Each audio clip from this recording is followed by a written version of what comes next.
Садыр Жапаров: декабрдын башында кызматымдан кетип, 10 январда президенттик шайлоого катышам.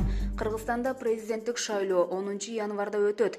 Жана ага мамлекет башчынын милдетин аткарып жаткан премьер-министр Садыр Жапаров да катышат. Бул тууралуу Жапаровдун 25 октябрда Кочкор районунда жергиликтүү тургундар менен жолугушууда айткан видеосу интернетте тарады. 10 январда президенттик шайлоо болот. Мен декабрдын башында бүгүнкү кызматымды тапшырып берип, катардагы адам катары катышам.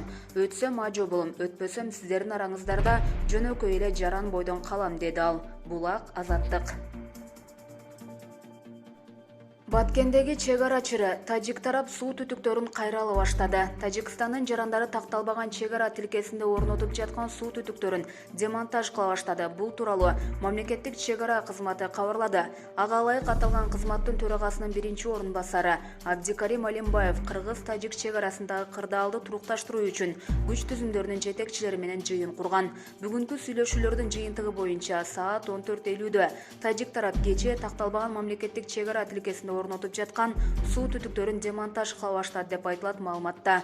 Полковник Алимбаев чек-арага канатташ аймактын калкын коргоого жана мамлекеттик чек-аранын бардык тилкелеринде чыр-чатактардын алдын алууга багытталган чараларды көрүү керектигин белгилеген. Кыргыз-тажик мамлекеттик чек-ара тилкесинин 3 дөбө жергесинде кырдаал туруктуу деп мүнөздөлөт. Булак Спутник KG.